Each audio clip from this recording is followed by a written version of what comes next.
G'day, everyone. Two ordinary cops. We're back in the swing of things. We've gone through our little delay period and we're back, mate. How are you? Yeah, mate, I'm cruising along pretty well. Apart from the heat wave that happened, what was it, last week on Australia Day? I don't know how you were affected down there. Was it pretty bad down in New South Wales? No, well, where I was, mate, it was a terrifying 27 degrees, so I didn't have much to whinge about. Yeah. I think No, we mum and don't dad do got hot, over mate. 40 in Toowoomba. Oh yeah, no, we don't Yeah. do hot.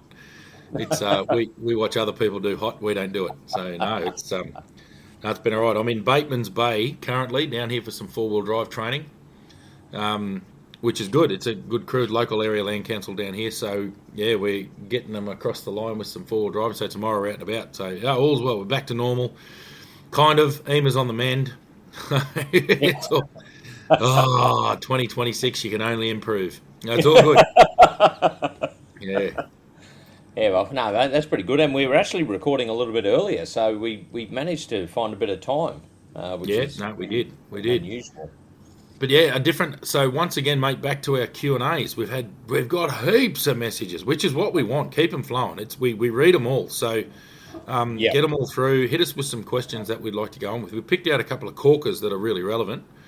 yeah, But mate. yeah, we read them all, and we'd like to get back to you guys individually, and then we bring a few on the show as well. So Yep. yeah, we really like it. So it's a Q and A once again. Exactly. And Yeah, we do have a couple of really good ones, mate. But to start off, I'll actually we got Tom. He's 16 years old. He lives in Canberra. Wants to join the AFP down there. So he's just wondering if we've got any experience with some AFP police and all that sort of thing. We never really worked that much with them. Not well, we worked well with them, but we never really worked that much with them, apart from the intervention. But they're a different style of AFP, the ones that go on St Condiments and all that sort of stuff. yeah, they were interstate police mostly attached to the International Deployment Group with the AFP. So they were staties working for the Northern Territory as part of the AFP. That was a very different sort of setup. But yeah, we know quite a few in the AFP. And we can certainly. I know you're gonna send him a message and hook him up for information with quite a few of our people who listen, but also people we know from the NT who are now AFP. Yep. And yeah, we'll get him plenty of info there, so that's good and straight from the horse's mouth, serving AFP members. Um, yeah, no, that's great. The only thing I'd say as a 16-year-old is don't be in a mad rush to join the police yet. You get out there and do something else for a little while, and that will make you a better copper when you become one. So Yeah. great, fantastic that you know what you want to do. But yeah, it's one of those jobs you really need that little bit of time out in the world. And I know that years seem to take a lot longer when you're only 16, but trust me, you join a little bit later, it'll be good. So I'm thinking 22, 23 would be the Yep. perfect age to sort of join. And if you're into that sort of thing, I mean, the army's there. The army's fantastic for young fellas. You can do a couple of years as a soldier. Um, but anything out of school where you have to sort of make your own money, do your own thing, even uni, something, go out and do something else for a little while, just to get a little bit of life experience. Stay nice and fit. Don't do what I do and bloody get on the grog and eat bloody macca's every meal. It'll make life harder when you join, but yeah, you'll be. Yeah, no, sounds like he's pretty committed. I had no idea what I wanted to do when I was 16, so good on him. No, no, mate, exactly, mate. I went crayfishing, basically straight out of school. So, well, that was my plan and my long life plan. So yeah, and it changed a couple of times, and then of course I'd always wanted to be a police officer, and yeah, so I did it when I gave up crayfishing. So Mm, I mean, honestly, it's the best job I've ever had, policing. I loved yeah, it. yeah. Oh, Um, definitely. No, it's definitely worth doing, but yeah, give it a bit of time. Do something else for a while, and yeah. yeah, No, happy and days, mate. What else we got? well, mate, and I'll just say he's also interested in the dog squad, and so we've got a guy that actually want to get on the podcast that was a Queensland dog handler, so that'll be good to get on. And we've actually got quite a couple of people from our squad that were dog handlers, so we'll reach out Yeah, to them as well. So yeah. We've got two of our squaddies ended up dog handlers, but I had heaps to do with the dogs. yeah, We almost worked hand in glove with the dog squad in Darwin in Strike Force Trident, basically every day. I think it got to the point where the doggies would ring us and go, "What do you got?" We're like, "Well, we got plenty of jobs. Come over. Like, just turn up at Casuarina Police Station and we'll find something." So yeah, yeah, and I know that relationship's got even closer now. I know that basically they're the Strike Force Trident dog team. So obviously they do other jobs as well, but they do so much work with Strike Force Trident. So yeah, dog handling very cool. And the beauty of it is there's a few different streams of it. So obviously you've got your detection dogs, drug detection. Oh, they're so specialised now. There are money dogs, dogs that can smell Yep. cash. There are cadaver dogs, can smell human Yep. remain or smell remains. Yeah, oh, they're such a brilliant tool. And then you've got your patrol dogs, which don't just bite people's heads off anymore. They also track and then find missing people and children and stuff like that, and don't attack them. So they're actually very sophisticated um, asset. It's a brilliant, excellent stream. Really, yeah, it would be very rewarding. It was not my thing. I like to use their capabilities, but yeah, the guys who are in there, they were really passionate. So it's a very competitive stream. It's very tricky to get. It's hard to get into. You've got to really Yep. commit yourself to it. You need to be bloody fit, especially as a PD handler, so a patrol dog handler, because yeah, you got to keep up with a bloody mongrel thing, and it's running. There, we didn't call them we call them a fur missile or a land shark. We didn't call them that for nothing. Yeah, they were brilliant. I'll never forget, mate. We were chasing some rat bag through the Todd River in Alice Springs, that sandy river, and the dog handler yelled out "freeze," and we always knew if the dog handler yells that, you bloody well do it. And I'll never forget. It was the middle of the night. It was pretty cold, and I could hear this coming up behind me, and I had to stand still. I remember shutting my eyes, thinking, I'm either about to lose my head or this dog's going to go straight past me. And then I just felt this wind, and this dog just vanished. It was 100 metres in front of me as soon as I realised where it was, and it was flying. But yeah, I didn't move, and it didn't care about me. It was chasing its target. So, oh my God, I shit broken glass. But anyway, Mate, yeah. there's nothing better. I remember I had a standoff over at Millingimby Island, and that's when Timmy Hatton, he had, was it Viper? That Oh, bloody, that wasn't yeah. a dog. That was a psychopathic beast. Yeah, Mate, yeah. it's funny, we had to take him across to Millingimby in the bloody dinghy, and so the boat, Oh, we're cruising in this small boat, and he just didn't like anyone. And I said to Timmy, I said, "Oh, he seems all right with you," and he goes, "No, he just puts up with me." He said that he oh just yeah. hates everybody else. He He's goes, a prick of a he, dog. He was no good. He was no good. That dog. Oh, I mean, he was extremely. He was a blunt weapon. yeah. He was good for certain things, but he was very, yeah, he was too tedious. He was hard to be around. Whereas a lot of the other dogs, they'll sit there. They don't necessarily show affection, like they don't really want you to touch them or pat Yeah. them. They won't bite you, but um, he would bite your hand Oh, off. That bastard, a mate, big I, Rottweiler. Yeah. I remember when they had him in the, like, if he was in the back of the car, and I remember like in the, in the car park. There's a couple of times I shit myself because I realised he wasn't. Timmy had just put him in there because they're going to go out somewhere, and I walked past the back of the car, and this, like, there's jaws and this big bloody bark comes out of it, and yeah, you bloody shit yourself. Oh no, he was a thing. He wasn't a weapon. He was a thing. But Yeah. I'll tell you what, he was very handy to have there because we were surrounded by about 150 people and nobody wanted to come close to us with him sitting there barking at him. No, Um, no, he was no fun. But yeah, dog handling so, awesome, really cool. But yeah, that'll be. We'll talk about that heaps more when we get some dog handlers on. Actually, that'll be good. yeah, yeah, exactly. Um, Also, mate, we've so Dave got in contact with us, said he loves the podcast, and funnily enough, this is probably well back where you grew up, or out that way anyway. He listened to an audio book, Outback Cop, and I think my dad's actually read it too from Neil McShane. So we're going to see if we can reach out to him and get him on. You probably know a bit more about him than I do, I'd say. Yeah, I read the book. It would be 10 or 15 years ago that I read the book. So the story is that Neil McShane was a Queensland police officer for quite a while, but he ended up being the officer in charge of the one-man station in Birdsville for a very significant period of time. I can't remember the exact details, but he was definitely on some kind of media show, some kind of investigative media show where they did a story on the one-man cop station, and he wrote a book as well. And I'm pretty sure I read that book about 10 years ago or something. And what I loved was I related to it so much. It was just it's a different world there, that Western Queensland, and it's really about being innovative being resourceful, being able to call upon your community to come and help in times of need, which is what we did, what you did a lot of up in the islands. Yeah. So I think we would get Neil McShane on here and we would be all besties within 5 seconds. So I'd love to know what Neil's up to. If anybody knows Neil McShane, I'd love, or if, I don't know, he was a relatively, I don't think he's old, like he wasn't an old man or anything. But yeah, we'd love to, if someone wants to reach out, we'd love to have a chat to him because I think we could definitely compare notes on a lot of things. And um, given that area, that Birdsville, that real, you're on the southeastern corner of the Simpson Desert, like it's such a unique place. He'd be really interesting to talk to, and I'm sure, a lot of the same kind of stories would be told. So he would be interesting. So if anyone does know Neil McShane, please let him know that we'd like to talk to him and put us in touch. Or if Neil, if you listen, I don't know, we'd love to have a chat to you. So Yeah, definitely. yeah, no, that'd be great. He'd be good value. I reckon that'll be a great episode. A cracker. Probably a couple of episodes, I reckon, by the time Yeah, we probably. finish telling stories.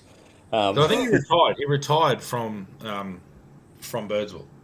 Yeah, yeah. So no, it's just incredible, and it'd be good. There'd be some great information there, for people that want to go out and work in those remote locations. It's just more on what we've spoken about, but he was out there for a very very long time. So yeah, Oh, might and be my advice to any copper is do it. Get out in the bush. Well, I yeah, know I've harped on before about remote stuff, but do it. You've got to do it, and do it relatively early in your career. And yeah, it'll be the one thing. It'll be the one thing you think back and you smile to yourself in your retirement that you time out in the bush, because you're not just that street cop. You're not just on deck, radio call after radio call, impersonal. You're just the one wearing the uniform that night, and jobs go job, job, job, job, job. You're out there, and you're Damo, or you're Schultz, or you're Neil. yeah. You're not the cops. You're Neil. And that's yeah. My advice for whatever my advice is worth, it would be definitely do that remote policing because you really have to think outside the square to solve problems. It's not like you call on specialised units. It's you're it. Yeah, Yeah, sure, specialised units will turn up, but they're hours or days away. So yeah. yeah, no, I just think it's so good, and even small towns where you're part of a team, yeah, just do it. It's be so rewarding. Oh, definitely, mate. Yeah, I love my time out bush, and I think it makes you a better police officer when you go back to the city as well because you just learn some just different techniques and all that sort of stuff, and you probably you do a bit more out in the bush of variety. Oh You yeah, don't get stuck in the the same role every day. So yeah, it'd be gold, yeah, mate. definitely. So yeah, moving on. Mate, Damo Doug's got in contact in relation to the body worn cameras, and said Hmm. basically in Victoria, they use them for family violence statements only. So, mate, Yeah, you were saying the same in the NT, is it? Or yeah. Well, was? well, it was when I left, but I've been out for a minute now. So when I left, our body worn camera was at that stage being used for DV victims. So we were using body worn statements basically. I would have thought by now they would have evolved a bit and used them as video recorded statements. We've had that legislation for years in the NT, but I don't know. So NT coppers, get in touch and let us know if that's changed because I don't know. I could make a phone call right now and find out, but we're recording, so I won't. but um, so yeah, that's good to know. So that was in relation to statement taking. I think we asked the question. So Yeah, Damo's got in touch from VicPol and just told us. So VicPol use their body worn camera in family and domestic violence incidents where they basically will take a victim statement on their body worn camera. yeah, We're interested to know. Let us know from other jurisdictions what you do. yeah. So Well, It's yeah, it's pretty funny, and you mentioned off air before we started recording, and that like the wheels turn very very slowly. When you consider it was over a decade ago when I started doing all those video statements, and that was for everything. yeah, Which I used in court, and they still haven't really started doing it. So, and look, I've actually done some of the mathematics, and I was talking to Damo Duggs about it as well. The amount of money you would save in police hours is phenomenal if you started doing video statements. oh Um, god, yeah, Yes, and I'm talking millions of dollars. I think I did yeah, rough calculations when I was in the police, and I think the NT police had what about $300 million budget or something back then. It would save over $10 million in police hours in 1 year. Like it was just, oh, it was, it's just it's insane. Yeah. Yeah, The fact that the legislation had existed for so long, but nothing had been put in place to actually utilise it, I was surprised by, yeah, because when we started using, and what motivated me to do it was the child forensic interviewing thing, and I remember telling you about it, and you grabbed it and yep. ran with it properly out in the bush. I had a fair bit of resistance to do with my command and all the rest. But anyway, that's not the issue. But yeah, I ended up paying my own transcribers down in Adelaide and getting what are they called, confidentiality agreements coming back, and there was no, it was all legal. Um, Yep. yeah, it worked. It It's saved so much time. You know, a complex statement could take you 6 minutes, yeah, and you know yeah. you'd have 30 pages of information there, and you can't dispute that you put words in their mouth, because we'll listen to the recording. Tell me if I have. Yep, So yep, exactly, mate. I reckon most of mine were probably 5 to 8 minutes, and that was like yeah, the big ones are 8 minutes. Some were under five. oh yeah, You know, and look, the longest one I remember taking was 15, but that was in relation to a coronial, where the mm, nurse died in the clinic, and the nurse was just so the information she was giving was just exceptional, and that's why it took so long, yeah, just to everything she did and all that to try and save this person's life. So, if when you look and if you try and get a statement, imagine getting her up to the station, then you got to get on the computer, you got to then type it out, and I'm a slow typer as well. I talk much faster, and it'd take you well over an hour and a half, 2 hours by the time you actually get them up there, take the statement, get them to read through it, get them to sign it, and then they go and they're back. totally impersonal. Yeah, So the other thing is, they're not everything they said. You can't possibly capture every word they say. You basically type out the gist of it. They yeah, read it, agree with it, and sign it. When you're interviewing them, you capture everything. You don't just get their words; you get their body language. You get everything. You can yeah. look at someone and go, "Wow, that's genuine." Like it's fantastic evidence. It is. So it has nothing but positives going for it. I will admit it's hard to refer to them in court, but that's why you get transcription. And now that AI Yeah. dictation's so good, word for Oh, word dictation, so there's mate. no issue whatsoever. So everything we're saying right now, every time we do an episode, it transcribes us, what we're saying, Yeah, you and me. So there's, and it basically gets it.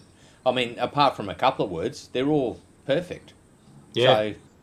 So I think I'm shitty or something. It comes up with. I'm not Schultzy. I'm shitty. Maybe it might be right. You might be in a bad mood, mate. Oh, very good. But yeah, mate. So mate, and then now we've got a cracker. So this is probably one of the main topics we're gonna discuss today. Got old Mark Harris. Yeah, he's loving the podcast, and he said he's a disability worker, and he's noticed on a full moon their behaviour become erratic. He said, "Have you guys got an opinion on the full moon and the rise in crime?" Mate, I reckon we could talk a while on this one. No, I don't know what you're talking about. No comment. Yeah. There's a reason there's a term called lunatic. Lunar, Yeah. moon, lunatic. Oh my God! It is amazing how that is. I remember when you told me that I just went, oh my God, is it what? And forget policing. Try ambos, hospitals. ER nurses are hilarious. They go, ah, shit, full moon, job's on. Um, Yep. Fireys, everyone, like just bloody service station workers go, ah, shit, full moon. Yep. I don't know what it is, but it's a thing. Mate, The worst we ever used to we get was could. when a full moon fell on a Friday night in Darwin City and we're city safe. And it's like, well, put your gloves on tonight, boys, it's on. And it Yep. was every time, and weird shit would happen. Like, not just violent, like just weird shit. It was, if you looked at I reckon you could put a direct correlation between the phases of the moon and the yeah, the jobs that CitySafe attended, and just all the GD's coppers. I know that all the old experienced people around the place would be nodding their heads, just going, "Oh yeah, God, it's a thing. It's 100% a thing." Yep. So yeah. So what's your experience with the moon, mate? Anything there Oh, with the mate. full moon? So when I was actually doing the rosters out bush, I used to roster around the full moon because you could. If you were doing an evening shift or something, you'd do it. It'd be on a full moon, Yeah, because you know you're going to get called out anyway. And I remember like how many times you walk out of you go into the work and you look up and you go, ah, fuck, we've got a Yeah. full moon tomorrow. You know it's going to be on. So, Yeah. and I mean, the stories are just phenomenal. Very rarely, I remember one time in Borroloola, yeah, it was in Borroloola, and I walked out and I saw a full moon. I thought, oh fuck, it's going to be really bad, but there was nothing on that night. Probably because I think I'd reminded about 13 of the blokes out of Borroloola the week before, so everybody Yeah. was on a bit All the down bad low. boys are in jail. Yeah, Yeah. that's right. I think one of the female cops coming in and go, "Where are all the men in the community?" I said, I've sent them all up to Darwin. They're all under Yeah. remand." Yeah. Well, they've been naughty boys. But yeah, I remember Catherine. I think it was around the show time, around Catherine's show, happened to coincide. I think it was 2009. The first ever tasering in Catherine was around the Catherine show, and I've told that story before where we were already at stabbings. So both units, there were two units on duty plus a shift sergeant, and we ended up breaking the teams apart because we're babysitting crime scenes where people have been stabbed, not fatally but badly. And yeah, we've put three vehicles together with a person in them, with a copper in them each, and gone into the middle of town to deal with what was lots of triple O calls for a massive fight.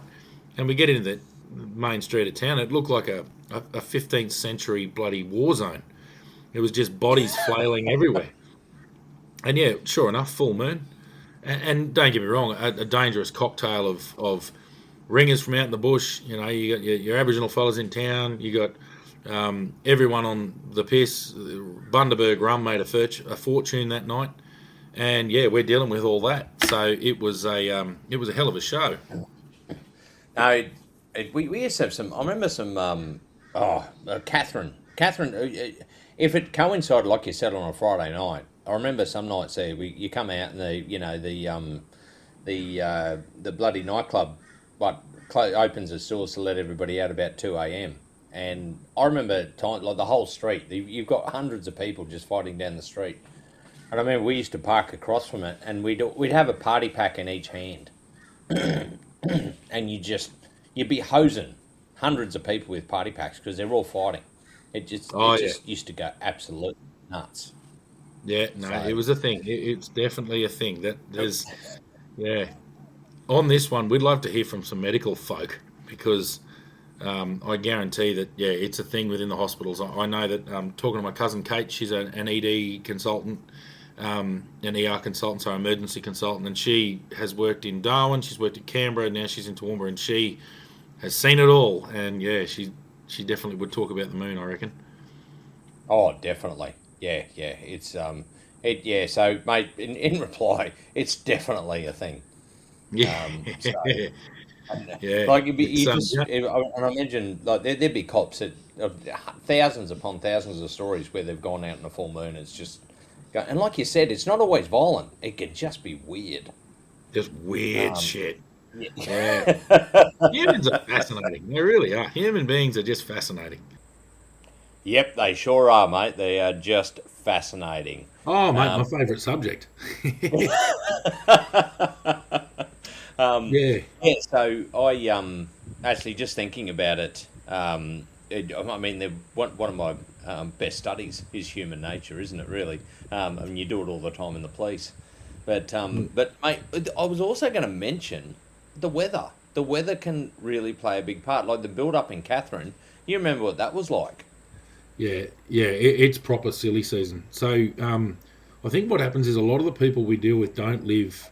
They live pretty rough. So as a result, they don't escape that heat. And during the build up in the top end of the Northern Territory, that the heat's relentless. You don't get that wet season coastal storm that comes across. You don't, the big thunderstorms that really kick off in the wet season. Well, they haven't kicked off yet, and people just sweat all day and all night. There's no reprieve from that heat, and it sends people mad. They call it mango madness for a reason. Um, so yeah, the combination up there. If you get a full moon in the middle of November, holy Jesus, job's on. And It's not just on. wet, not just that. The people you're dealing with would have been sweating for days. So they're like, Oh the yeah, old saying is, wrestling wet spaghetti. It's just wild. yeah.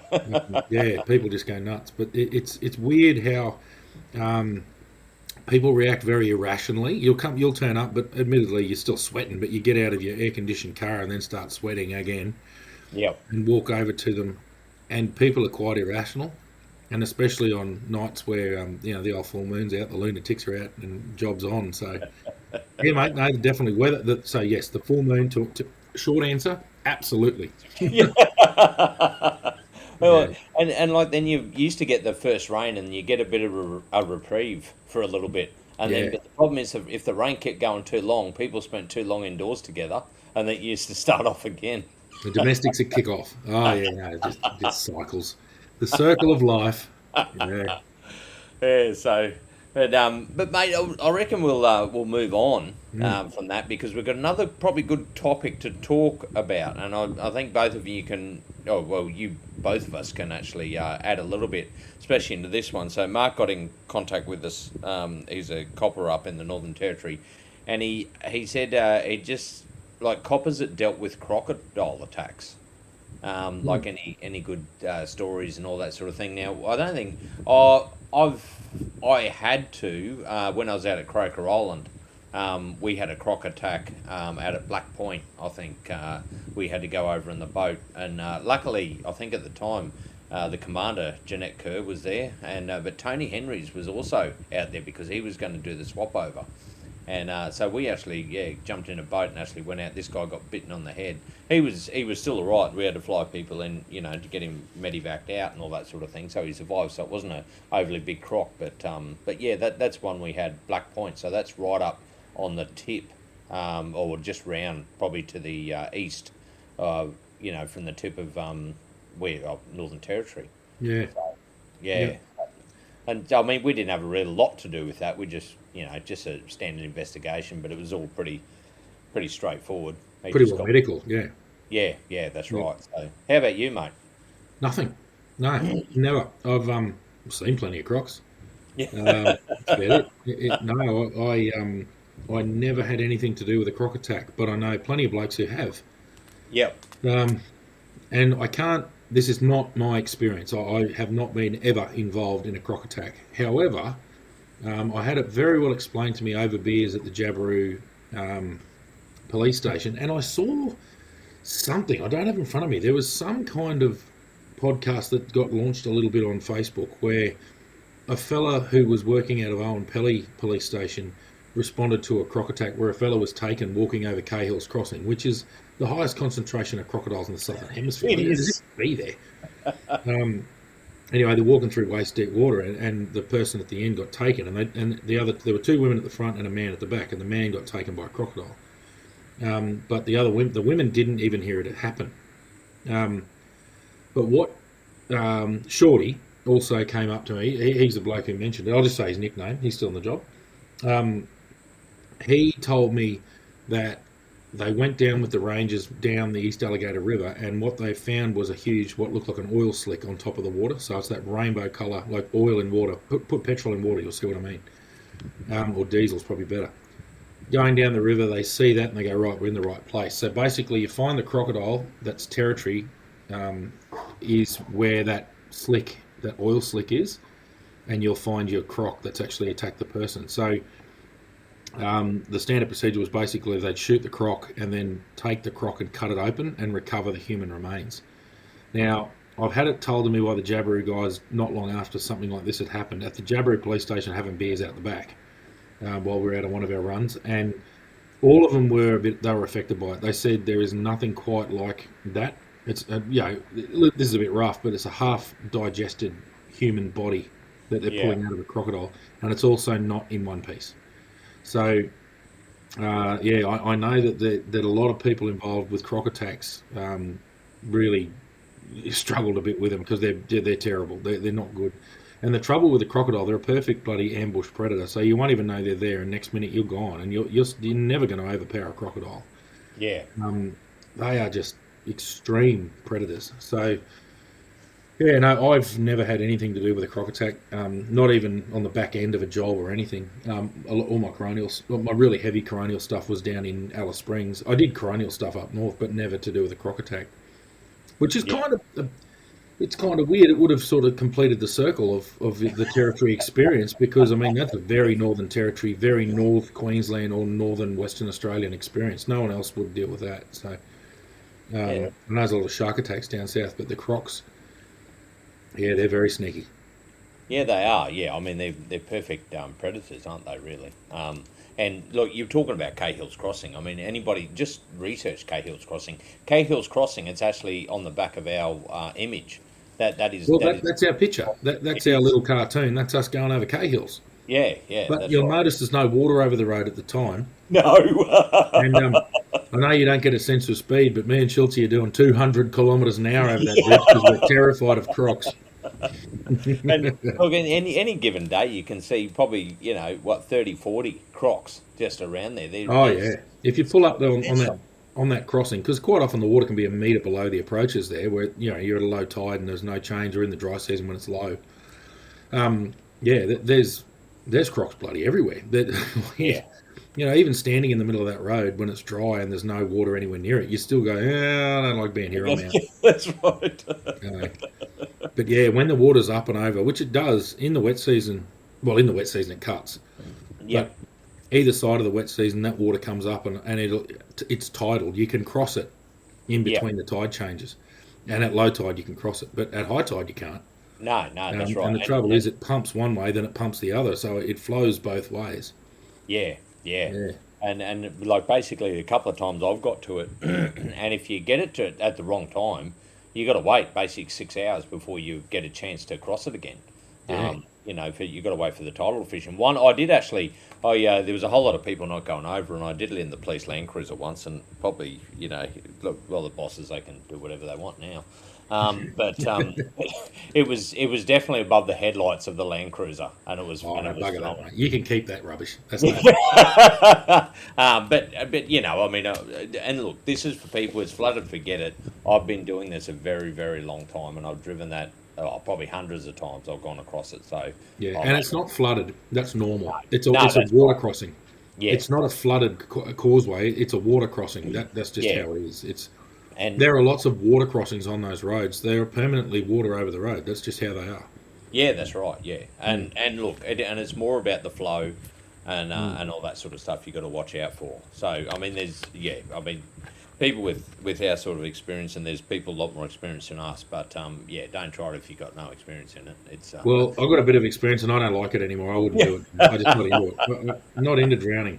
Just not we, into it. there was one way where we used to actually get in the Blythe, and we'd drive 30 meters upstream, and actually Yeah, drive and actually go down the river with it over the bonnet, and slowly work your way across to the bloody to yeah, the but that cross. was the standard crossing. That's what Yeah, everybody did. It was just the standard way you crossed the river. that's It was right. like, Yeah, normal people drive over a bridge. Well, not in Arnhem Land, mate. Yeah, yeah. You, yeah. you So. you wade through the water. But Yeah, yeah, I had quite a few dealings up at Croc Roll, and I had quite a few dealings with crocodiles. Not only that one where the croc attacked, but I had permission to shoot a crocodile. That was basically hassling people and all that sort of thing. And at one stage, they called me down because it was coming into the beach. They'd just killed a turtle, I think. And anyway, I sat down and watched. Mate, you watch it. It like comes up and you see it just above the water, and it's basically gauging. And there was a dog feeding on the carcass down there, and then it disappeared about 30 metres out from the shore. And I'm sitting there, I've lined up. I had the 308 at that stage, and I had it lined up, and you're probably waiting 30 seconds, 40 seconds, a minute, and then suddenly it just flies out of the water at this dog. And mm, I basically had it trained pretty well, so I fired a shot, and as soon as I don't know if it hit it or it might have, but it might have deflected as well. But it stopped. The croc yeah, just stopped dead still. yeah, And the dog, it was probably about a foot away from the dog at this stage, and the dog obviously quickly bloody took off because yeah, otherwise it would have been another dead dog. And then it did just about a backflip and jumped straight back in the water. yeah. Um, but we trapped Geez, that. those bloody bees are angry up here. Yeah. And then later on, they actually trapped it and came down, and I shot it actually with your 4570. Yeah, I heard that. Yeah. The rifle I owned had shot a crocodile, but it certainly wasn't me. No.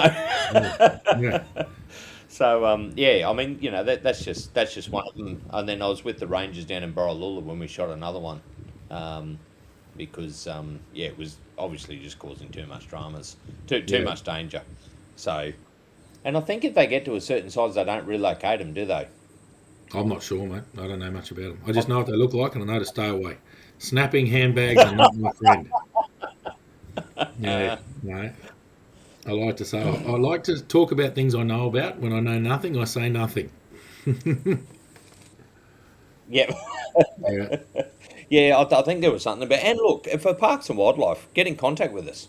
yeah, Fill us in because we went under your direction, mm, so we don't know the ins and outs. If you gave the order and it was all cleared, then we could take action.